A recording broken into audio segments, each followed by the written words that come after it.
Agora 6h10, 24% dos jovens entre 25 e 34 anos ainda moram na casa dos pais, de acordo com dados do IBGE, que traçaram um perfil da chamada geração canguru. Vários motivos, especialmente financeiros e emocionais, são relacionados a esse fenômeno que a gente vai discutir hoje com a terapeuta de casal e família, Sheila Almeida. Tudo bem, Sheila? Tudo bem, obrigada.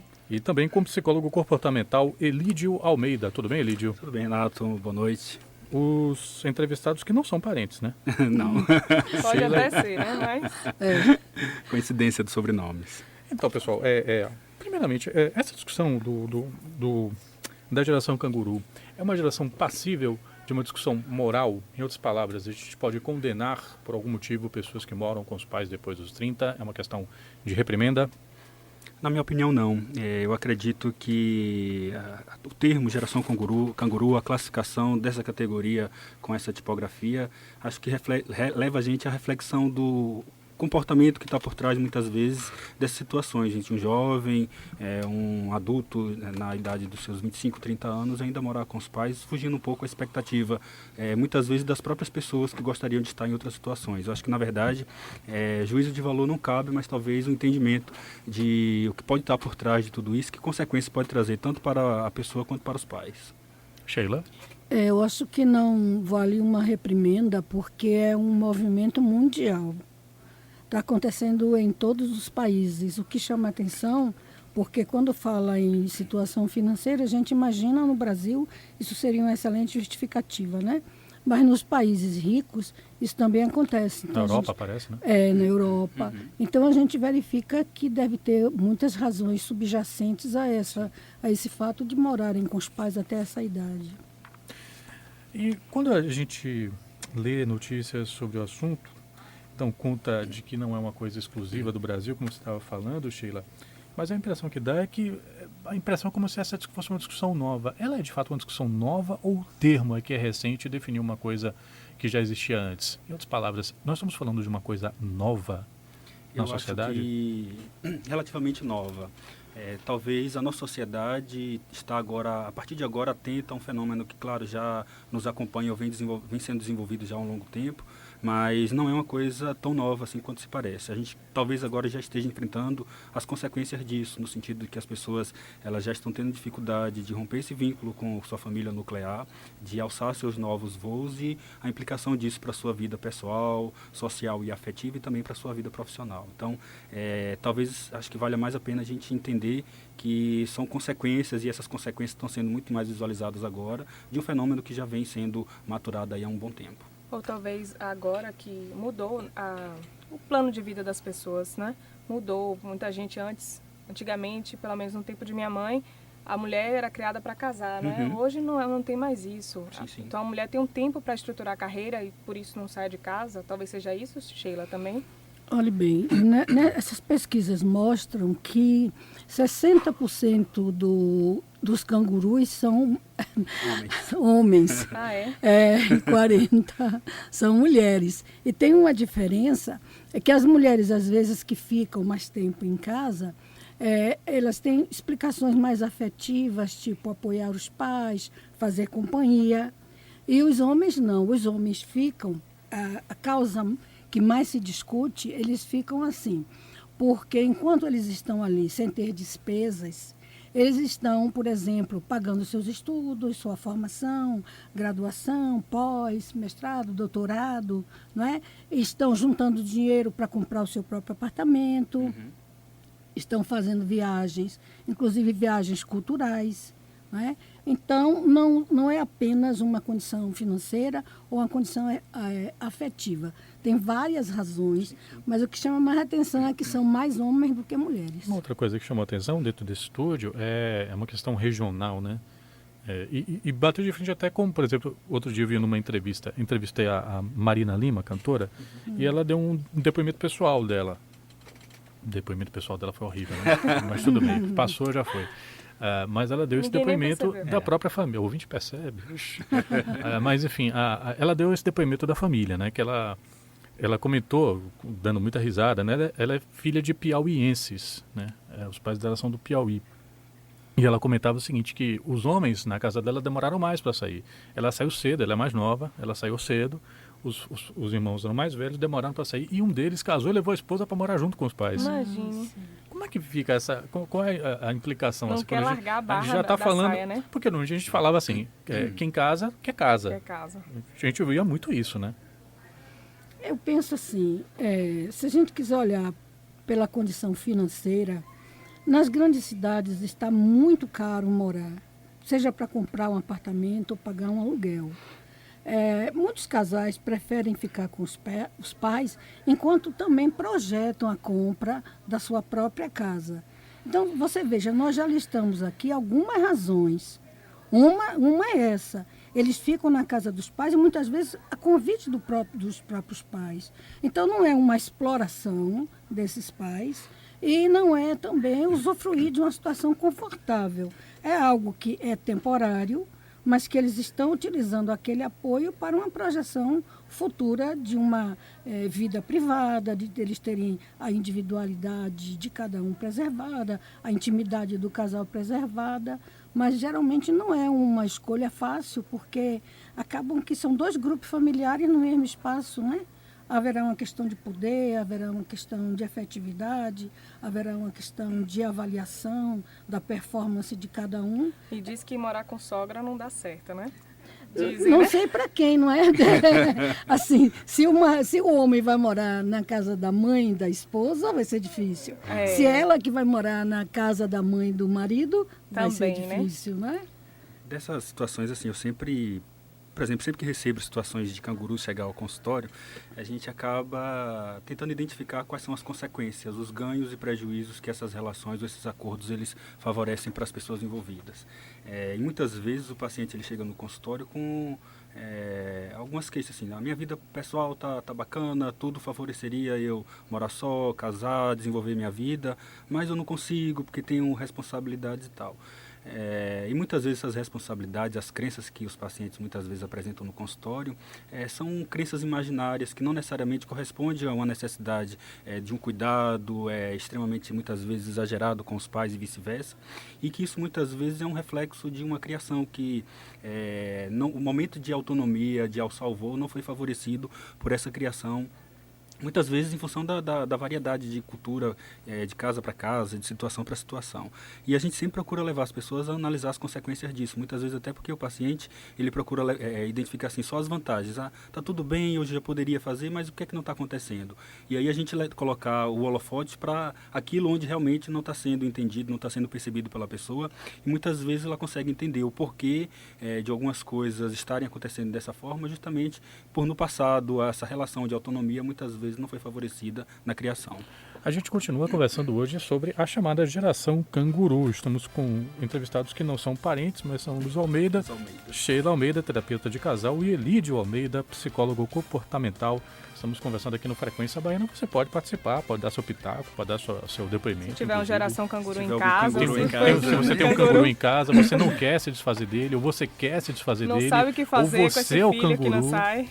6 horas e 18 minutos, você já sabe os contatos, mas a gente passa de novo, não custa nada. 87295248. Se você quiser mandar sua mensagem via WhatsApp, se preferir pelo Twitter, não tem problema, @BandNewsFM_SSA, ou então SMS 72250, colocando BA na frente da mensagem. 6h19. Band News FM Salvador. Só notícia, só FM. Volta a falar da geração canguru. A gente está aqui no estúdio com Sheila Almeida, que é terapeuta de casal, e com o psicólogo comportamental Elídio Almeida. Eles não são parentes, mas coincidência estão aqui hoje. Bom, a gente estava falando no bloco anterior sobre essas relações, novas relações que já são antigas, né? E que relação vocês fariam entre a relação canguru, a geração canguru, e a chamada síndrome do ninho vazio, relacionada aos pais que deixam de ter os filhos dentro de casa? Era esse aspecto que eu queria abordar, porque na minha prática eu tenho percebido assim muitos pais e mães fazendo com que os filhos não saiam exatamente na evitação desse ninho vazio, ou seja, da impossibilidade do casal viver sozinho, não é? Um com o outro. Eles sempre vivem numa família, com filhos, questões para serem resolvidas, né? E à medida que os filhos crescem e vão saindo, cada qual por sua razão, eles vão ficando face a face, né? Muitas vezes esse casamento entra em crise na falta dessa ponte de confabulação, de consulta, até de discussão, sabe? Mas eu tenho clientes com 36 anos, 34 anos, quer dizer, bem canguru, e que falam assim, que o pai ou a mãe diz que preferem eles em casa, mesmo que eles tenham maior despesa, porque sentem que eles estarão mais protegidos. Eles se sentem mais seguros e mais tranquilos com a presença desses filhos. E o que eu observo é que isso, como Lídio falou, vai como que amolecendo a fibra dessas pessoas, sabe? E eles vão se acomodando. Exato. A casa, a comida, a roupa lavada, bom tratamento, a comida feita na hora, a roupa que magicamente aparece lavada, dobrada e guardada. E eu vejo que eles não têm muito empenho nisso aí. Um mesmo iria comprar um apartamento, aí resolveu comprar um carro. Sabe? Tinha muita vontade de sair, mas aí na hora tinha o dinheiro, comprou um carro, porque também foi trabalhar longe, e com isso eles vão ficando e todos aparentemente felizes. A gente acaba nessas situações identificando aquela, embora a gente no geral não goste muito do termo, a zona de conforto.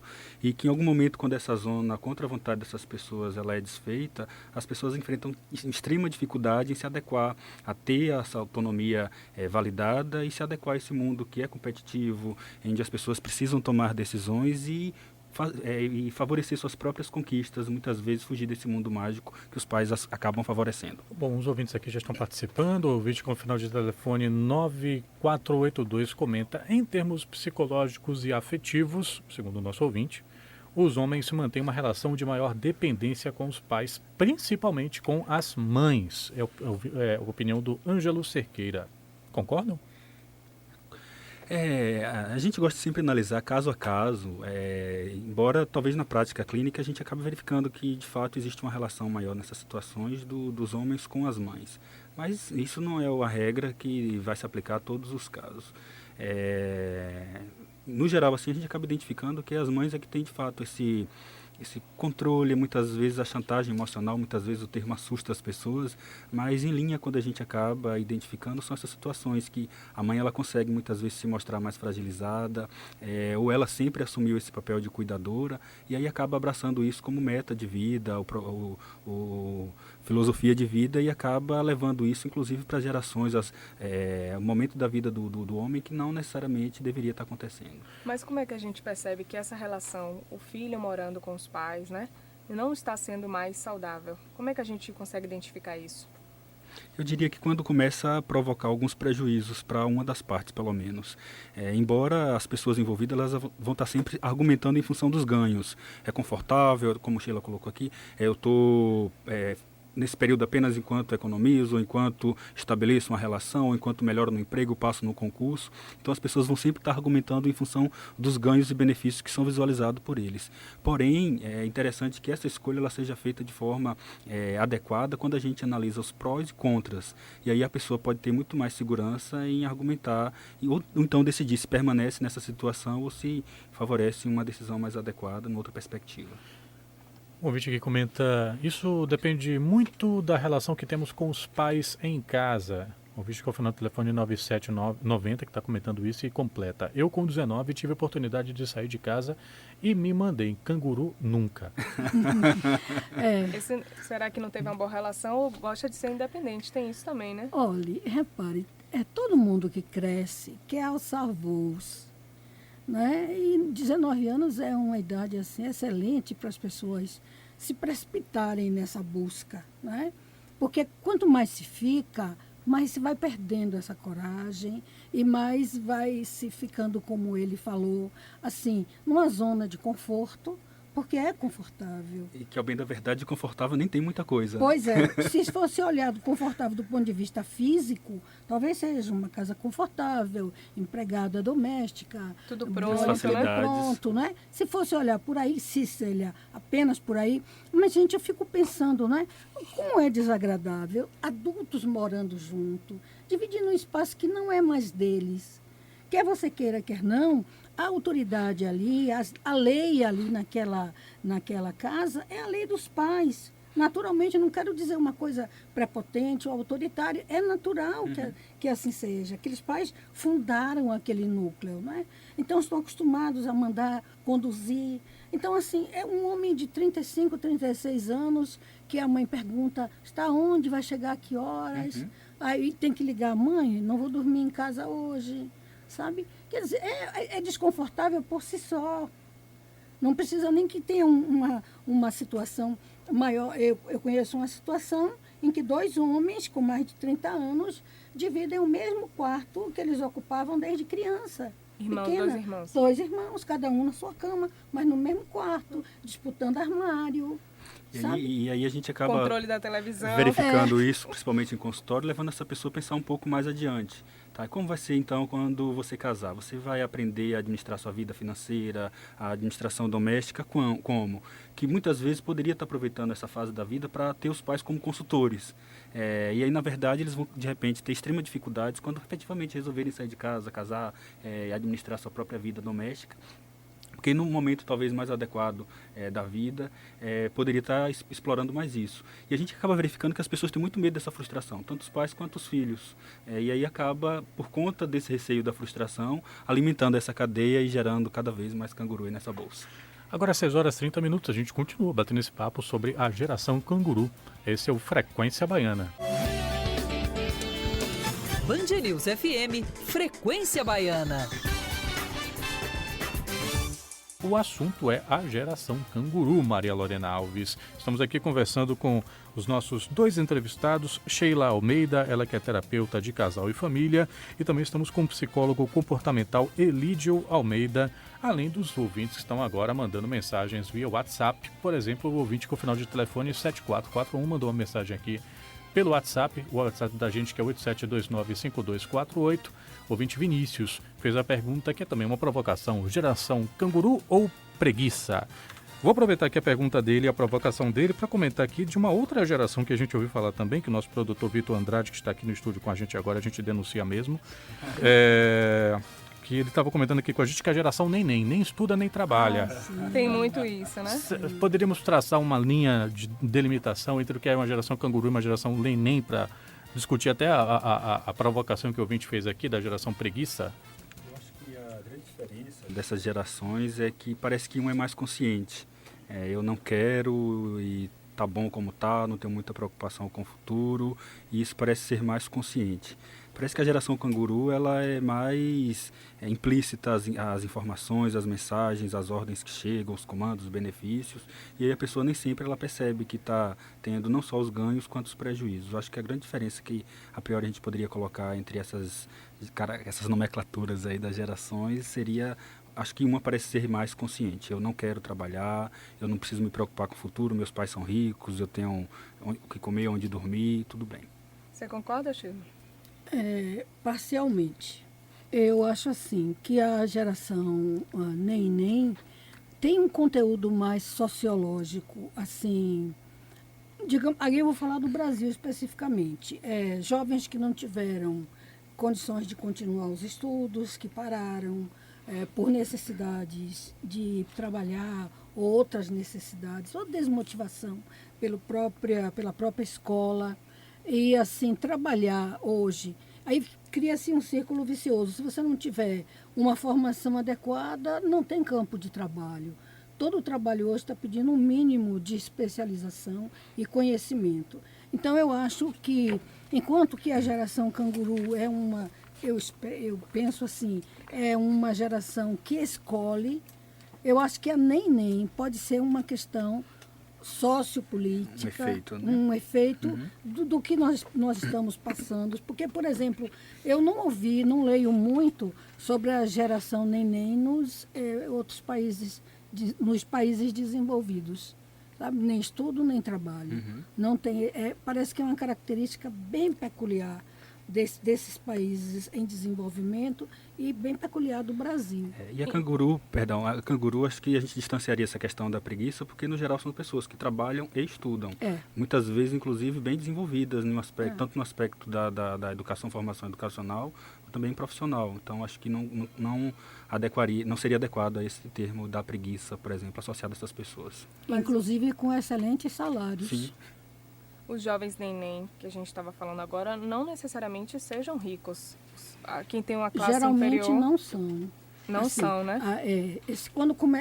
Eis uma categoria que está começando a ser estudada. Né? Então, essa categoria, esse nome, neném, geralmente não são pessoas de posses, não. Ao longo dessa discussão que a gente fez aqui sobre a geração canguru, a gente falou um pouquinho, né, sobre perdas e ganhos, que é um assunto que o Elídio pontuou várias vezes aqui, mas como é que deve ser o diálogo a ser conduzido por pais ou por filhos que queiram colocar essa questão às claras, ponderar juntos e chegar juntos a uma resolução? O que é que vocês indicariam para quem quer fazer da escuta dessa entrevista, por exemplo, uma ação a ser tomada hoje ou semana que vem, enfim? Perfeito. Acho que um bom ponto de partida é pensar o próximo ano, os próximos 5 anos, a próxima década, isso ser um ponto de partida para dizer assim, nós, enquanto pais, gostaríamos de estar como? E os filhos também, que estão nessa situação, classificadas aí como geração canguru, dizem assim, eu gostaria de estar como? Casado, morando com meus pais ainda. E aí, a partir do momento que as pessoas identificar o que é que elas estão projetando para o futuro, verificar o que é que a gente está fazendo hoje para que a gente atinja esses objetivos no curto, médio e longo prazo. E aí, a partir daí, eu tenho certeza que as pessoas vão identificar não só os ganhos, mas verificar assim, eu preciso provocar algumas mudanças em minha vida e começar isso agora. Eu conheço situações de pais que tomaram a decisão de pagar, por exemplo, 1 ano de aluguel para que o filho saísse com algum conforto, com alguma proteção, mas que isso fosse uma plataforma de lançamento para ele. E que depois esse filho agradece aos pais, não é? O que me preocupa na geração canguru é que assim, os pais também vão envelhecendo. E tem um momento que eles vão precisar tanto do cuidado desses filhos que não é a hora certa de sair. A hora certa de sair é no momento que estão fortes, vigorosos, pais e filhos, com toda a sua capacidade em pleno exercício, não é? Porque, repare, um jovem de 36 anos, não é? Um homem adulto ou uma mulher adulta de 30 anos, 35, 36, os pais não são mais criança. Não é? Por mais jovem que essa mulher tenha tido um filho, já estão começando a entrar na velhice. Não é? Então, assim, às vezes quando os pais ficam mais doentes, mas que necessitam mais de cuidados, de apoio, é hora talvez que esse filho tenha se decidido sair. Então, acho que tem que se pensar tudo isso com muito cuidado, para ninguém ferir o sentimento de ninguém, mas cada um ter o seu próprio espaço.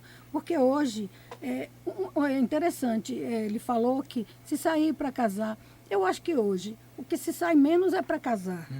Sabe? Eu acho que é uma necessidade de ter seu espaço, ter o seu lugar, receber seus amigos, receber sua namorada, o seu namorado. Ter a independência de fato, né? Porque eu conheço irmãos que moram juntos na mesma casa, que são cangurus, mas que têm orientação sexual diferente. Então, o namorado ou a namorada da menina ou o namorado do menino não será recebido da mesma forma que o namorado hétero do outro, entende? Ou a namorada hétero. Então, são tantas circunstâncias delicadas que é melhor cada qual no seu quadrado. O Marcos está fazendo aqui uma colocação, a vida é dialética. Vocês estão tratando a geração canguru como uma geração que está agindo ou se comportando errado. Quem impôs essa regra? Discordo da abordagem. A opinião do Marcos. Eu nem me dei conta que nós estávamos assim, nessa perspectiva que ele falou. Eu acho que nós estamos falando aqui dentro de uma compreensão do fato e apontando vantagens e desvantagens, não é? Eu acho que a gente está clareando alguns aspectos que, como Elídio disse, ficam submersos, que assim, tem também uma parte que não é boa, que não é agradável, que não promove crescimento, mas não estamos rotulando como uma coisa difícil, ruim, estamos analisando o movimento social que está acontecendo. E talvez uma decisão, uma ruptura de cordão umbilical que talvez tenha ficado tardia e que vai acontecer em algum momento, ou pelas vias naturais do envelhecimento, da morte, e que as pessoas precisam estar preparadas em algum momento para que essas coisas aconteçam da forma menos dolorosa possível. O que a gente identifica nesses aspectos é que muitas pessoas postergam essas decisões e aí acabam tomando de forma muito abrupta e com um sofrimento muito maior. Eu vou até convidar o nosso ouvinte, com o final do telefone 8989, a depois dar uma passadinha na fanpage da Band News, onde a gente coloca a entrevista. Todas as entrevistas que vão aqui no ar no Frequência Baiana também vão para o YouTube, a gente sempre carrega, e talvez você não tenha acompanhado do começo, que a gente já começou, na verdade, a entrevista perguntando se cabia uma discussão moral. Talvez em algum momento da entrevista, tenho a impressão, talvez você tenha pego algum momento em que pareceu que a abordagem estava sendo mais nessa linha. Perfeito. Mas depois você pode olhar essa entrevista e tirar suas conclusões e se colocar de novo, se achar que realmente foi uma abordagem, fica à vontade. O que é importante é essa participação e a sua colocação também. Infelizmente, adivinha, estamos chegando no final. Passa rápido. Passa muito passa rápido. rapidinho esse 6 horas horário. e 46 minutos. A gente agradece muitíssimo aos ouvintes que participaram dessa discussão de hoje e também aos nossos entrevistados. Sheila Almeida, ela que é terapeuta de casal e família, e também o psicólogo comportamental Elídio Almeida. Muito obrigado pela participação aqui no Frequência Baiana. Eu que agradeço, a satisfação imensa estar aqui nos estúdios da Band News novamente e convidar os ouvintes que tiverem interesse em saber mais sobre o assunto. Eu discorro sobre ele no meu blog, elidioalmeida.com. Será uma satisfação interagir, inclusive com o cliente aí que discordou do tema. Talvez a gente possa desmistificar algumas coisas melhor. Eu também agradeço muito, eu gosto muito da oportunidade de falar com o público, né? Mesmo quanto, ainda mais quando eles participam com tantos canais abertos como vocês colocam, e também dizer que eu estou disponível para a gente conversar através do site www.religare.com.br. Melhor soletrar. Então, Religare é assim, RELIGARE. Então, www.religare.com.br. E lá nós temos uma seção que você pode entrar e perguntar e nós iremos conversar com você. 6 horas e 47 minutos.